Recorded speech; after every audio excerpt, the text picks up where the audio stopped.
जो भी फ्रेंड है तो कोठारी कमीशन के बारे में कोई कंफ्यूजन है या कुछ नया उसमें तुम लोगों को कुछ पूछना है? सर आप कल कॉलेज के बारे में बता रहे थे, एकेडमिक स्टाफ कॉलेज के बारे में, वैसे ही क्लास कट हो गई थी, टाइमिंग हो गई थी। क्लास समाप्त हो गई, बिल्कुल सही कह रही है। Yes sir. Academic staff college के बारे में किसी को पता है विद्यार्थियों?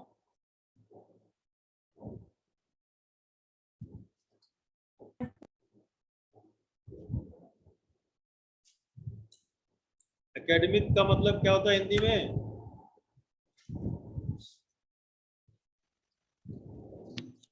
एकेडमिक को हिंदी में कहते हैं अकादमिक।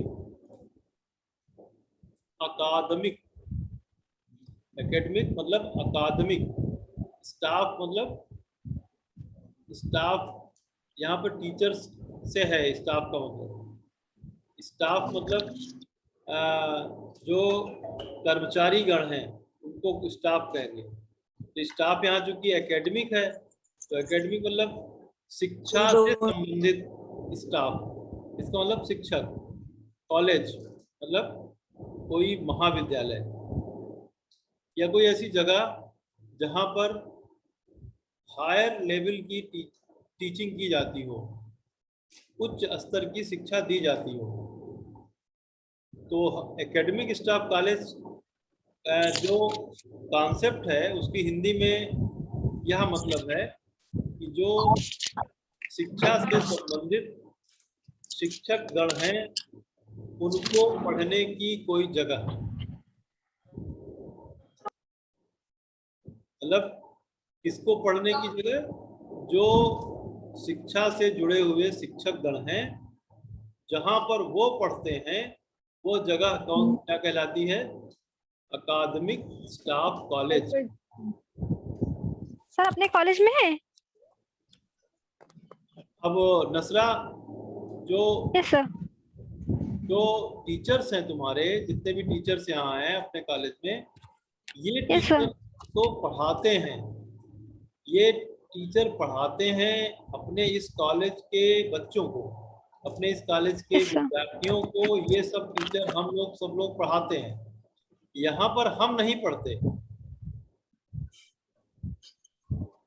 हम जहाँ पर पढ़ते हैं उस जगह को क्या कहते हैं? Academic staff college. मतलब टीचर जो है जिस जगह पर वो गुड मॉर्निंग सर। कौन है? सर इरम। हाँ इरम, देर में आई हो, टाइम से। Good morning sir. Good morning, good morning. इसने पूछा है कि सॉरी सर, थोड़ा। इसने पूछा है इस एकेडमिक स्टाफ कॉलेज क्या होते हैं। तो एकेडमिक स्टाफ कॉलेज के बारे में बता रहा था कि जो टीचर्स के पढ़ने की जगह होती है उस जगह को हम क्या कहते हैं? एकेडमिक स्टाफ कॉलेज कहते हैं। ये एकेडमिक स्टाफ कॉलेज खोले जाने की रिक्वेस्ट किया था कोठारी आयोग ने कि कहाँ पे खुलेगा ये, मतलब वो। अब जरा से बताओ नसरा कि टीचर्स को पढ़ने की क्या जरूरत है? सर क्योंकि सर राजन सर ने कहा था कि हर समय परिवर्तन होता रहता है, तो इसीलिए पढ़ते रहना चाहिए टीचर्स को भी। जो परिवर्तन हो, जो चेंजेस हो, वो टीचर्स को पता चले। उसको कहाँ पढ़ते हैं टीचर्स? सर आवाज सर नहीं आ यही रही तो पता आपकी। नहीं। हैं? सर अभी तो आपने बताया। वो कहाँ रहता है वो कॉलेज? सर वही तो हमें आपसे पूछना कि कॉलेज में होते हैं या फिर इसका कोई अलग जगह होता है। हाँ, इसको विभिन्न विश्वविद्यालयों के, जहाँ पर विश्वविद्यालय का मुख्यालय होता है वहाँ पर लगभग सभी विश्वविद्यालय इसको, इस तरह की व्यवस्था अपने विश्वविद्यालय में करते हैं। वहाँ पर एक ऐसा कॉलेज खोलते हैं जो वहाँ जा करके आसपास के जितने भी टीचर्स हैं या दूर दराज के भी टीचर्स उस जगह पर आकर के खुद पढ़ सके। तो अब अपने अवध विश्वविद्यालय में एकेडमिक स्टाफ कॉलेज नहीं है, ये लेकिन क्यों सर? आसपास के जो दूसरे विश्वविद्यालय हैं, सर आपकी आवाज नहीं आ रही है। आवाज नहीं आ रही है? नहीं सर, यहाँ आ रही है आपकी आवाज। पंखा मैं आवाज तो आ रही है। अपने घर का पंखा बंद करता हूँ, हमको लगता है इससे कुछ दिक्कत है।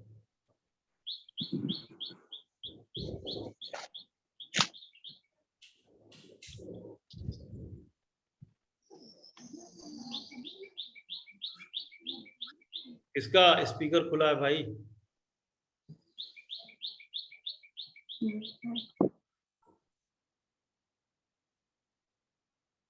अब आ रही है आवाज? यस सर, यस सर आ रही है। बिल्कुल साफ। Yes sir. Yes sir. तो इसका मतलब कि मैं बिना हवा के पढ़ाऊं तुम्हें पंखा बंद करके? कोई बात नहीं, चलो। वैसे भी क्लास में हम बिना पंखे के ही पढ़ाते हैं। तुम लोगों का पंखा जो है, तुम लोगों की हवा बंद करवा देते हैं। याद है क्लास में जब क्लास चलती है तो पंखे बंद करवा देते हैं? जी सर। तो तुम लोग तो अपना पंखों में रहो, हम बिना पंखे के रहेंगे, कोई बात नहीं। सर चला लीजिए, आ रही है आवाज। नहीं नहीं, शुक्रिया, तुमको बहुत शुक्रिया, तुम्हें मेरी चिंता हो रही है, कोई बात नहीं, यहाँ उतनी गर्मी नहीं है। तो मैं ये कह रहा था कि अपने अवध विश्वविद्यालय में एकेडमिक स्टाफ कॉलेज नहीं है। कुछ अभी हो सकता है आगे चल के खोल दे ये विश्वविद्यालय भी, लेकिन कुछ आसपास के जो विश्वविद्यालय हैं, ज़्यादातर विश्वविद्यालय जो हैं वहाँ पर एकेडमिक स्टाफ कॉलेज है। जैसे लखनऊ विश्वविद्यालय, गोरखपुर विश्वविद्यालय, इलाहाबाद विश्वविद्यालय, अलीगढ़ विश्वविद्यालय, बनारस हिंदू विश्वविद्यालय, इन सब यूनिवर्सिटीज़ में एकेडमिक स्टाफ कॉलेज खोले गए हैं। और ये एकेडमिक स्टाफ कॉलेज बहराइच का भी कोई डिग्री कॉलेज का टीचर चाहे तो वो वहाँ जा कर के जो अपडेट्स हैं उनको, या अपने शिक्षण कौशलों के विकास के लिए 2 तरह के कोर्स होते हैं, 2 या 3 तरह के कोर्सेज होते हैं उस एकेडमिक स्टाफ कॉलेज में, जिसको जैसे हम लोग भी डिग्री कॉलेज में जॉब करते हैं, तो जब नौकरी मिली उसके बाद से जब प्रमोशन होना होता है तो प्रमोशन के लिए हमें भी एकेडमिक स्टाफ कॉलेज में जा करके पढ़ना अनिवार्य है। तो हमने भी एकेडमिक स्टाफ कॉलेज में अध्ययन किया है, हम खुद भी एकेडमिक स्टाफ कॉलेज में जा करके पढ़ कर आए हैं। हमने 2003 में बहराइच ज्वाइन किया था और 2003 के बाद हमने पहले 2007 में जामिया मिलिया इस्लामिया नई दिल्ली से, वहाँ के एकेडमिक स्टाफ कॉलेज से ओरिएंटेशन कोर्स किया। और वहाँ पे 2-3 तरह के कोर्स होते हैं। एक ओरिएंटेशन कोर्स होता है जिसको अभिविन्यास पाठ्यक्रम कहते हैं या अभिमुखीकरण कार्यक्रम कहते हैं, ओरिएंटेशन कार्यक्रम। तो ये हमने जामिया मिलिया इस्लामिया से किया था। और उसके बाद हमने 10-11 में दूसरा रिफ्रेशर कोर्स किया था। ये रिफ्रेशर कोर्स हमने कुमायूं विश्वविद्यालय नैनीताल से किया था। और तीसरा हमने एक और रिफ्रेशर कोर्स किया था जो कि इलाहाबाद विश्वविद्यालय इलाहाबाद से किया था। और एक चौथा भी काम मैंने एकेडमिक स्टाफ कॉलेज में किया है जो 1 सप्ताह का वर्कशॉप था। वह 1 सप्ताह का वर्कशॉप हमने गोरखपुर विश्वविद्यालय, दीनदयाल उपाध्याय गोरखपुर विश्वविद्यालय गोरखपुर से किया था। तो ये चीज़ है कि आप रिफ्रेशर, ओरिएंटेशन या वर्कशॉप अपने विश्वविद्यालय में अगर उपलब्ध नहीं है तो दूसरे विश्वविद्यालय में जाकर के भी कर सकते हैं। उसमें भी कोई पढ़ाता है या खुद से पढ़ते हैं? नहीं, उसमें खुद कैसे, कोई पढ़ाएगा ही तो कैसे खुद से पढ़ेंगे? खुद से नहीं, वहाँ खुद से पढ़ने के लिए तो आप अपने घर में पढ़िए, आप अपने से पढ़ सकते हैं। सेल्फ मोटिवेशन और सेल्फ लर्निंग से अच्छा कुछ नहीं होता। तो सर वहाँ पे जो पढ़ाते हैं वो आप लोगों से भी ज्यादा शिक्षित होते हैं मतलब कि, या फिर वो भी पढ़ते हैं यही? हम लोग कौन बड़े भारी शिक्षित हैं बेवकूफ? हम लोग या कोई भी टीचर या किसी भी व्यक्ति के सीखने की संभावनाएं बहुत लगातार जीवन भर बनी रहती हैं। ये दिमाग में कभी भी नहीं आना चाहिए कि हम बहुत ज्ञानी हो गए हैं या हमको बहुत आता है। हाँ, अगर तुम लोगों को ऐसा लगता है कि हमें कुछ थोड़ा बहुत ज्ञान है तो ये मेरी सफलता है। मुझे मुझे खुश होना चाहिए कि हमारे विद्यार्थियों को लगता है कि मैं कुछ जानकार व्यक्ति हूँ। वास्तव में हर एक के पास प्रति क्षण हर समय सीखने की पूरी पूरी संभावनाएं बनी रहती हैं। इसीलिए कुछ चीज़ें जब बदलती हैं तो उनकी उस बदलाव को हम सबको जानना चाहिए, और इस बदलाव को जानने के लिए ही एकेडमिक स्टाफ कॉलेज की स्थापनाएं की गई हैं। अब इस एकेडमिक स्टाफ कॉलेज का नाम थोड़ा बदल दिया गया है। अब इसका नाम रख दिया गया है human resource development centre, HRDC centres. तो ह्यूमन रिसोर्स डेवलपमेंट का मतलब देखो, पर्पज जो है विद्यार्थियों, उद्देश्य जो है हमारा यही है कि हम अपने विद्यार्थियों को कितना अच्छे तरह से ज्ञान को स्थानांतरित कर सकें, और हमारे जो विद्यार्थी हैं वह कितने अच्छे तरह से शिक्षित होकर के, सुसंस्कारित होकर के, श्रेष्ठ नागरिक बन करके देश के निर्माण में अपना सपोर्ट कर सकें। ये जो है एक पर्पज है हमारा। और सरकार का यह है कि जो टीचर है, जो टीचिंग कर रहा है, वो टीचर कैसे अच्छे से अच्छा ज्ञान ट्रांसफर करे और कैसे अच्छे से अच्छे मनुष्य का निर्माण करे। तो विद्यालय या कॉलेज जो होते हैं वह एक तरह से फैक्ट्रीज होती हैं। यह एक तरह से मनुष्य के निर्माण की कार्यशालाएं हैं। ये मनुष्य के निर्माण की फैक्ट्रीज हैं, ये जो कॉलेज स्कूल हैं। हम तुम्हें श्रेष्ठतम नागरिक बनाने के लिए प्रयास करते रहते हैं। तो यह प्रयास समय के साथ और अच्छा बन जाए, और अच्छा बन जाए, अच्छा होता ही चला जाए, इसकी कोशिश सरकारों को करना होता है। और जब सरकार इस कोशिश में आगे बढ़ती है तो इसी उद्देश्य से उसने ये देखा कि कई ऐसे टीचर्स हैं जो पढ़ाते पढ़ाते थक चुके हैं, या पढ़ाने में रुचि नहीं ले रहे हैं, या उन्हें जो पहले पढ़ करके आए थे अब वह कोर्स में नहीं रह गया। अब उन चीज़ों को पुनः पढ़ाए जाने की ज़रूरत है, उनके खुद के ज्ञान को बढ़ाए जाने की ज़रूरत है। तो ऐसी स्थिति में हम उन विद्यार्थियों को जो नया ज्ञान देना चाहते हैं, जो ज्ञान अभी तक उनको नहीं था, वो ज्ञान संभवतः टीचर्स को भी नहीं था। अब टीचर्स को नए ज्ञान के सीखने की जरूरत है। अब जैसे ये तुम समझ लो कि इंटरनेट का प्रयोग आज से 10 साल पहले नहीं होता था, और धीरे धीरे करके अब इंटरनेट का प्रयोग बहुत ज्यादा होने लगा। तो ऐसी स्थिति में अब इंटरनेट का ज्ञान अगर विद्यार्थी टीचर को नहीं होगा तो वह अपने विद्यार्थी को यह ज्ञान कैसे दे सकेगा। अगर वो अपने विद्यार्थियों को यह ज्ञान देना चाहता है तो इसके लिए उसे खुद ज्ञानी होना पड़ेगा। इसीलिए इसके लिए उसे खुद जानकारी करनी पड़ेगी कि कैसे वह विद्यार्थियों को इंटरनेट के माध्यम से बेहतर तरह से पढ़ा सके, और उस प्रयास में उसे सीखने जाना पड़ेगा। जब वो सीखने जाएगा तो जहां जाएगा वही एकेडमिक स्टाफ कॉलेज है। उस एकेडमिक स्टाफ कॉलेज में उसे 3 तरह के कोर्सेज पढ़ने पड़ते हैं। एक कोर्स उसको पढ़ना पड़ता है जिसका नाम है ओरिएंटेशन कोर्स।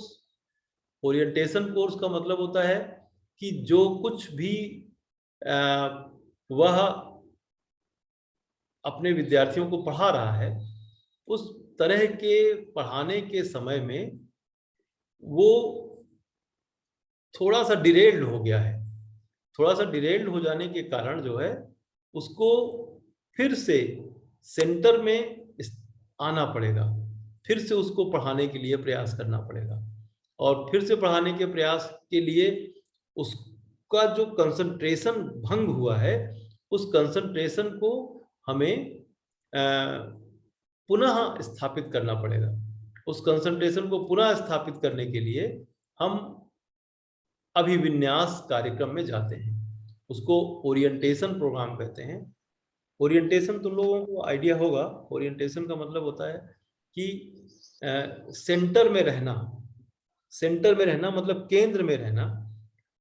जैसे मेरा मेन मोटो क्या होना चाहिए? विद्यार्थियों का लाभ होना।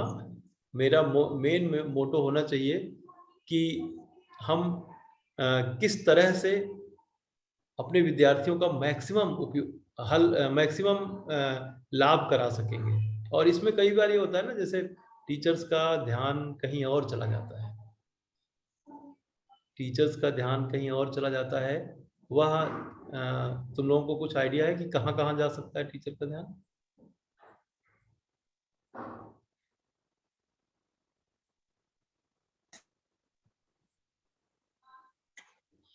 सर अपनी पर्सनल प्रॉब्लम्स में जा सकता है शायद। आज जो तुम लोगों को फुर्सत होगी तो तुम लोग मेरी 12 बजे वाली क्लास में भी आना। Yes sir. मेरी 12 बजे वाली क्लास में जब तुम लोग आना तो अच्छा, एक चीज और भी तुम्हें कहना था। तुम लोग जरा सा मेरे कंप्यूटर में कभी कभी दिक्कत होती है, हम पढ़ाते समय जान नहीं पाते कि इसको कैसे स्क्रीनशॉट लेना है। तो तुम लोग स्क्रीनशॉट लेकर के मुझे सेंड कर दिया करो अच्छे से, इसमें ऐसा लगे कि सभी बच्चे हैं। Yes sir. ठीक है, तो जो भी ले सके एक स्क्रीनशॉट इस तरह की कि जिसमें पढ़ाते हुए रहे, और एक स्क्रीनशॉट इस तरह से जिसमें कितने पार्टिसिपेंट्स हैं उनके वो दिखता रहे। तो ये 2 फोटो तुम लोग पढ़ते समय किसी भी टाइम ले लिया करो, ठीक है? और मुझे भेज सको तो भेज दिया करो। तो यस सर। हाँ, मैं क्या कह रहा था, मैं ओरिएंटेशन कोर्स के बारे में बात कर रहा था। तो ओरिएंटेशन कोर्स जो है विद्यार्थियों, वह एक बहुत ऐसा कोर्स है जैसे डिरेल्ड हो जाए टीचर कोई डिरेल्ड हो जाए। डिरेल्ड का मतलब है कि अपने दायित्वों से अलग हो जाए। तो अपने दायित्वों से अलग होने का मतलब यह है, राजकुमार, इसका कुछ अंदाज है तुम्हें कि दायित्वों से अलग हो करके वो क्या करने लगता है?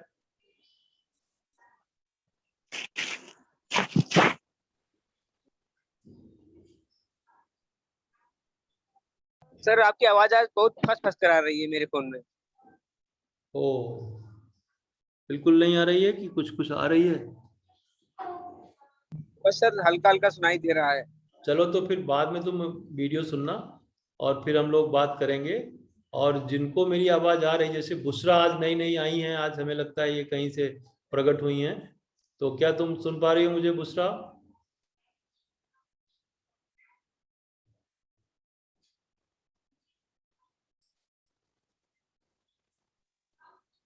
यस सर, आ रही है आवाज आपकी।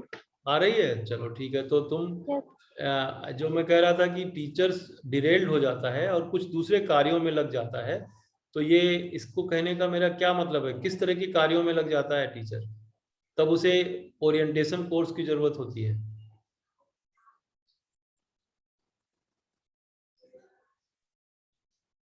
कोई बात नहीं, सुनना। मिथिलेश, तुम बता पाओगे क्या जी सर। किस तरह के कार्यों में लग जाता है बेटा वो? सर कभी कभी होता है कि मतलब टीचर्स पढ़ा रहे होते हैं तो कोई बच्चे शोर मचा देते हैं तो सर उधर उनका ध्यान चला जाता है। और कभी कभी सर पर्सनल प्रॉब्लम्स होती हैं। छोड़ो, ये चीज क्लास के डिसिप्लिन की बात मैं नहीं कर रहा हूँ। मैं कह रहा हूँ यस सर। टीचर्स को पढ़ने की जरूरत कब पड़ती है? टीचर्स जब अपने पढ़ाने में रुचि कम कर देता है, किसी दूसरे कार्यों में लग जाता है, तो वे दूसरे कार्य क्या हैं, हम इनकी बात कर रहे थे तुमसे। क्या हो सकता है? सर उनकी कहीं टीचर्स की बहुत ज्यादा ड्यूटी भी तो लग जाती है सर, ये भी तो हो सकता है। हाँ रुद्राणी, तुम बताओ जरा। सर जैसे अगर किसी टीचर की पढ़ाने में रुचि कम हो जाएगी तो वो क्या करेगा, या फिर किसी की कॉल अटेंड करेगा, कॉल पे लग सकता है, या चलो फिर अच्छा, इधर उधर चलो ठीक है। साजिद भी आज हैं और रवि कुमार यादव भी हैं, आदिल भी हैं, और आज गुलशन कुमार भी हैं, तैरुनिसा तो रोज रहती हैं। तो इनमें से किसी को अगर कोई जवाब देना हो तो बताओ मुझे। साजिद जानते हो बेटा मैं क्या पूछ रहा हूँ?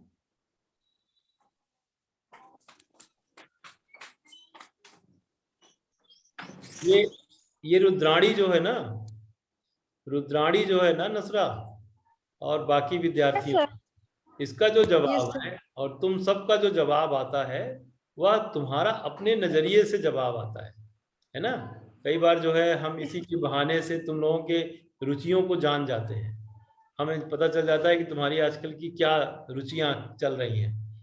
तो जैसे रुद्राणी की समस्या है कि रुद्राणी हो सकता है कि वह अपनी किसी सहेली के साथ फोन पर ज्यादा व्यस्त हो जाती हो, तो टीचर्स के प्रति भी उसको ऐसा लग रहा है कि टीचर के साथ ये बड़ी समस्या है कि कई बार सारी समस्या बता दी, तब मैंने ये लास्ट वाली बची वो बताइए। हम बात किसी से नहीं करते, मेरा खिलाफ रहता है। कई ऐसे टीचर्स भी हो सकते हैं कि जो फोन पर ज्यादा समय खर्च करते हो। मेरा भी समय फोन पर खर्च होता है कई बार। तो कुल मिलाकर के ये कि हम अपने नजरिए से सब चीज सोचते हैं, सवाल पर कभी कभी ध्यान नहीं देते। सवाल मेरा ये था विद्यार्थियों कि जो टीचर है उसको ओरिएंटेशन की जरूरत क्यों पड़ती है। तो मैं ये कह रहा था कि ओरिएंटेशन की जरूरत इसलिए पड़ती है कि वह अपने कार्यों को करने के बजाय किसी दूसरे तरह के कार्य को करने लगता है। जैसे अब नसरा समझो, जैसे वो LIC की एजेंटी करने लगे पैसा कमाने के लिए, जैसे वो नेता बन जाए, राजनीति करने लगे, गांव में प्रधानी का चुनाव लड़ने लगे, इन सब कार्यों में उसको मन लगने लगे, पढ़ाई के छोड़ करके दूसरे तरह के कामों में उसका मन लगने लगे। तो ऐसे टीचर्स को फिर से पटरी पर लाने के लिए क्या जरूरत होती है? ओरिएंटेशन कोर्स की जरूरत होती है। ओरिएंटेशन कोर्स का मतलब समझे तुम लोग? Yes sir. Yes sir. हाँ, इस तरह के कोर्स को करने के लिए जब हम जाते हैं वहां पर, हमारा प्रमोशन जब होता है हमारी नौकरी में, तो इसके लिए एक ओरिएंटेशन कोर्स पहले प्रमोशन के लिए जरूरी है कि आप जाओ और फिर से अगर आपका दिमाग इधर उधर कहीं भटक रहा हो तो फिर से अपना टीचर की तरफ दिमाग लगाओ, वहां पर जाके रिफ्रेशर ओरिएंटेशन कोर्स करो। अब जब दूसरा प्रमोशन होता है तो उसके लिए रिफ्रेशर कोर्स की जरूरत होती है। रिफ्रेशर कोर्स गवर्नमेंट ने अनिवार्य कर रखा है। तो रिफ्रेशर कोर्स जो होता है वो क्या होता है इसको समझो। रिफ्रेशर का मतलब होता है फ्रेश होना, रिफ्रेश होना। रिफ्रेश का मतलब यही है बेटा, जैसे तुमको कोई चीज, अब जब नई शिक्षा नीति आ रही है, आज हम तुम लोगों के ग्रुप में नई शिक्षा नीति शेयर करेंगे। तुम्हारे ग्रुप में नई शिक्षा नीति का जो हिंदी का एक बुकलेट है उसको सॉफ्ट कॉपी हम शेयर कर देंगे। उस नई शिक्षा नीति को तुमको होगी तो पढ़ना, और तुम लोग ये देखने की कोशिश करना कि इस नई शिक्षा नीति में काफी कुछ बदलने वाला है, शिक्षा के बारे में सब कुछ बदल जाएगा और BA पार्ट 1 से इस बार लागू भी हो जाएगा। BA पार्ट 1 में इस बार सेमेस्टर वाला एग्जाम होगा, मतलब 6-6 महीने पर एग्जाम होगा, ठीक है। और बहुत सारा कोर्स बदल जाएगा। BA पार्ट 1 एजुकेशन में 2 सेमेस्टर होंगे, BA पार्ट 2 में भी 2 सेमेस्टर होंगे, BA पार्ट 3 में भी 2 सेमेस्टर होंगे, और हर एक सेमेस्टर में एक पेपर पढ़ना होगा, एक पेपर के साथ एक प्रैक्टिकल भी पढ़ना होगा। तो बड़ा मजेदार है वो। सर हम लोग अभी सर ये जो semester नई होगा? शिक्षा नीति है हाँ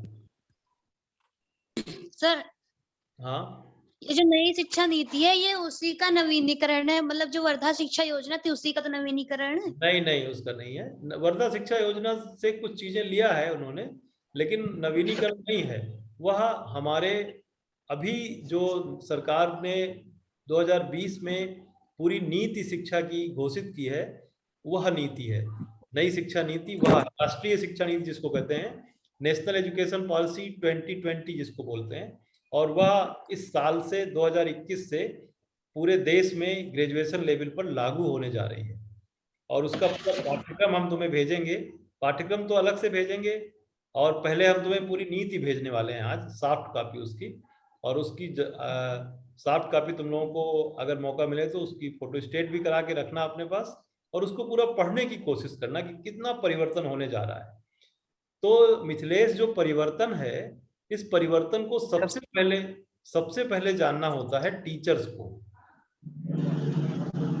हम अपने बच्चों को, अपने विद्यार्थियों को उस परिवर्तन से तभी ज्ञान करा पाएंगे जब खुद जानते रहेंगे। ठीक है, तो इस तरह के जो पहले हम पढ़ते रहे हैं वो पुराना हो जाता है। नया जब कोई चीज आता है तो उस नई चीज को अपने आप में जानने के लिए हमें रिफ्रेश होना पड़ता है, और जब हम रिफ्रेश होने के लिए प्रयास करते हैं, टीचर्स प्रयास करता है, तब उसे रिफ्रेशर कोर्स पे जाना पड़ता है, और जब वो रिफ्रेशर कोर्स पे जाता है तो फिर वहाँ एकेडमिक स्टाफ कॉलेज की उसको जरूरत होती है। तो एकेडमिक स्टाफ कॉलेज का दूसरा कोर्स ये है। तीसरा एक कोर्स होता है जिसको कहते हैं वर्कशॉप। वर्कशॉप का मतलब होता है कि कोई नई चीज अचानक सरकार ने लागू करी है, या कोई कॉन्सेप्ट नया आ गया है शिक्षा में, या कोई ऐसी चीज आ गई जिसके बारे में शिक्षकों को अवेयर कराया जाना है। तो यह कोर्स हफ्ते भर का होता है, और इस सप्ताह भर के कोर्स में कोई वर्कशॉप 2 सप्ताह का भी होता है, कोई वर्कशॉप 5 दिन का होता है, 6 दिन का होता है। ज्यादातर वर्कशॉप 5 या 6 दिन के होते हैं, 1 सप्ताह का। तो इस 1 सप्ताह में एक किसी टॉपिक पर डिस्कस होने लगता है ना। जैसे मान लो कि किसी एक वर्कशॉप पर अभी नई जो सरकार ने किसान बिल लाया है, नया किसान बिल के बारे में डिस्कशन होने के लिए एक वर्कशॉप हो सकती है, जिसमें उससे संबंधित तमाम शिक्षकों को बुलाया जा सकता है, उनको उसकी नॉलेज दी जा सकती है। उसके व्यापारियों के लिए टैक्सेशन का सिस्टम एक बदला गया है जिसको कहते हैं GST, goods and service tax. GST एक ऐसा टैक्स सिस्टम है जिसमें ढेर सारी जो टैक्सेस ली जाती है उसको एक जगह केंद्रित कर दिया गया है। तो अब जीएसटी के बारे में जानना व्यापारियों के लिए, तमाम बच्चों के लिए, विद्यार्थियों के लिए जानना जरूरी है। तो उसके लिए एक वर्कशॉप हो जाए। नई शिक्षा नीति लागू कैसे की जानी है, इसको लेकर के एक वर्कशॉप हो जाए। तो कोई बर्निंग टॉपिक को लेकर के वर्कशॉप कराई जाती है। इसके अलावा और भी तमाम तरह के 1 डे 2 डे कोर्सेज होते हैं जो रिफ्रेशर कोर्स, ओरिएंटेशन कोर्स के अलावा होते हैं, या एकेडमिक स्टाफ कॉलेज में शिक्षकों के लिए चलता रहता है, पूरे साल भर में चलता रहता है। इसको तुम लोग एकेडमिक स्टाफ कॉलेज को नेट पर भी सर्च करोगे तो मिल जाएगा। मुझे लगता है स्टाफ कॉलेज की जानकारी होगी। और इसमें एक ये भी बता दूं कि जो ओरिएंटेशन कोर्स होता है वो सबसे बड़ा होता है, 4 हफ्ते का। रिफ्रेशर कोर्स जो होता है वो 3 हफ्ते का होता है, वो छोटा होता है। वर्कशॉप 2 हफ्ते का भी हो सकता है, 1 हफ्ते का भी हो सकता है।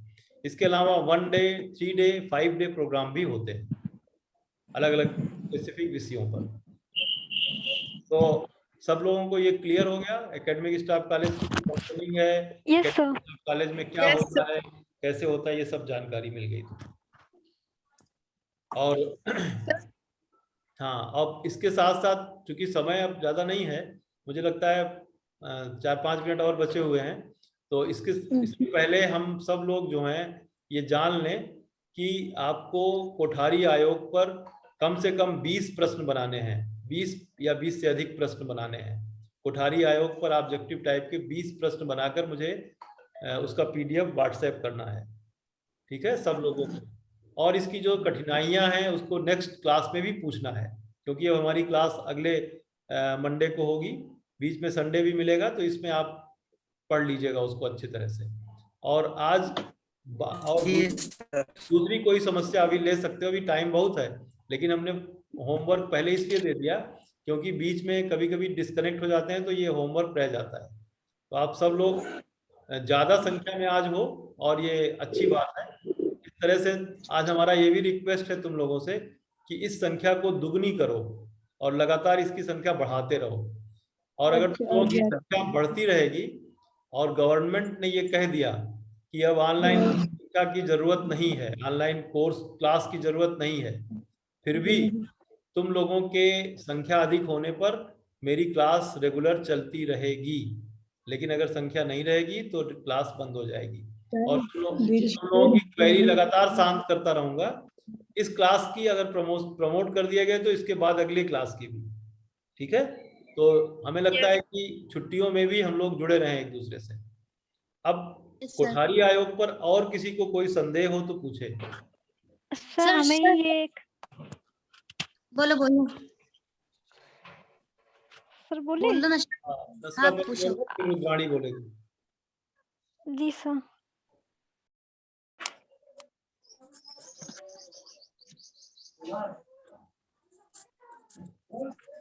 नसरा बोलो। सर इस आयोग ने प्रौढ़ शिक्षा के प्रसार के 2 सुझाव दिए सर, एक चयन प्रयास और एक सामूहिक प्रयास। तो सर ये चयन प्रयास क्या होता है? किसके संबंध में 2 सलाह दिए? सर प्रौढ़ शिक्षा के प्रसार के संबंध में। हाँ, तो क्या क्या 2 सुझाव हैं? सर एक था चयन प्रयास और दूसरा था सामूहिक प्रयास। पहला प्रयास क्या बोली तुम? सर चयन। तुम इसको मैसेज बॉक्स पे लिख के भेजो, मैं समझ नहीं पा रहा हूँ क्या करें। जी सर। सर कॉलेज कब तक खुलेगा? अजय जी, क्लास के बाद मैं बात करता हूँ 10:40 के बाद, 11:20 के बाद।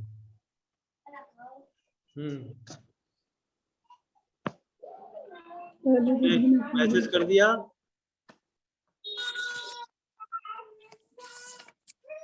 हाँ, क्लास के बारे में कौन पूछ रहा है?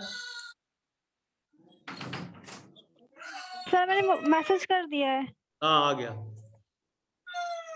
नसरा ने पूछा है कि प्रौढ़ शिक्षा के बारे में 2 सुझाव दिए गए हैं, एक सामूहिक प्रयास और एक चयन प्रयास। चयन प्रयास का मतलब होता है कि सेलेक्ट करना होगा, हमें ग्रुप सेलेक्ट करना होगा। ग्रुप सेलेक्ट का मतलब कि कुछ टीचर्स को प्रौढ़ शिक्षा के लिए हमें नियुक्त करना होगा, उनको सेलेक्ट करना होगा कि भैया आप जाओ और बड़े बुजुर्गों को पढ़ाओ। इसको कहते हैं चयन प्रयास। एक है सामूहिक प्रयास। सामूहिक प्रयास का मतलब कि मीनू तुम भी प्रयास करो, मिथिलेश तुम भी प्रयास करो, गुलशन तुम भी प्रयास करो, फातिमा तुम भी करो, रुद्राणी तुम भी, चांदनी तुम भी, नसरा तुम भी, आदिल तुम भी, साजिद, बुसरा, इरम,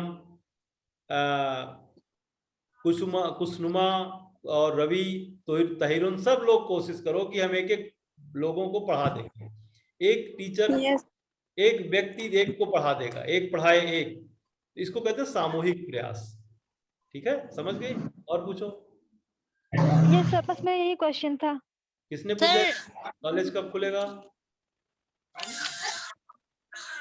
कॉलेज अब तुम लोगों के लिए जुलाई में ही खुलेगा, ये समझो। इसलिए हम लोग जुड़े रहें तो अच्छा है।